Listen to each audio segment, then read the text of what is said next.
Sadgurunath Maharaj Ki Jai, and welcome to Jagadambe Reads the Holy Books of India, ShrimadBhagavatam145. As you may remember, the Asuras were dazzled by a woman after they ran away with the Amrit.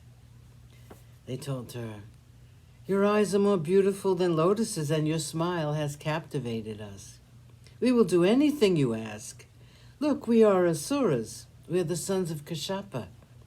This bowl of gold holds Amrit, and we are fighting over it. Take it in your hands. We leave the decision in your hands as to who should get the first share of the Amrit. You are a stranger, and you will be impartial. Please distribute the Amrit as you think fit." Narayana, who had assumed the form of Mohini for the benefit of the Devas, smiled charmingly at them and said, "Brave sons of Kashyapa, how is it you have so much confidence in me, whom you do not know at all? I am a woman who seems to have pleased you with my looks. The wise say that one who is really sensible should not have any faith in a woman who kindles lust. They say that such faith is like trusting a wolf.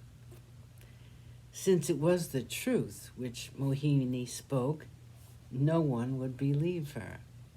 They laughed at her and placed the vessel of gold in her hands. Mohini took it in her hands and said, "If you are prepared to abide by my decision and accept my actions, whether they are good or bad, I am ready to oblige you." "So be it," said the infatuated Asuras, drinking her with their eyes. Their thinking power was lost. Kusha grass was spread on the ground, and the Asuras had holy baths, and dressing themselves very carefully, they all stood on the Kusha grass. By this time the Devas had also arrived. The two hosts stood facing the east. When they had all assembled, Mohini entered with the Amrit in her hands. Her hips, which were covered by white silk, swayed seductively, and the pearls on her neck swayed to and fro, tossing about. The Devas and the Asuras, lost as they were in the beauty of Mohini, took leave of their senses and sat like dumb beings. Narayana knew that it was not right to give Amrit to the Asuras. They were cruel by nature, and giving Amrit to them would be like feeding snakes with milk. It would only enhance the virulence of the poison in them. He therefore seated the Devas and the Asuras in two different groups. Taking the golden vessel in her hand, Mohini walked in their midst.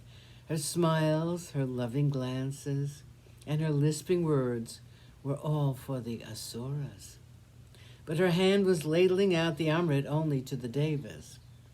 Because of the spell she had cast on them, the Asuras never realized that they were being cheated of their share of the Amrit. After a while, a semblance of consciousness was dawning in their minds, and still they were unwilling to censure the lovely woman of their choice, and so they were silent.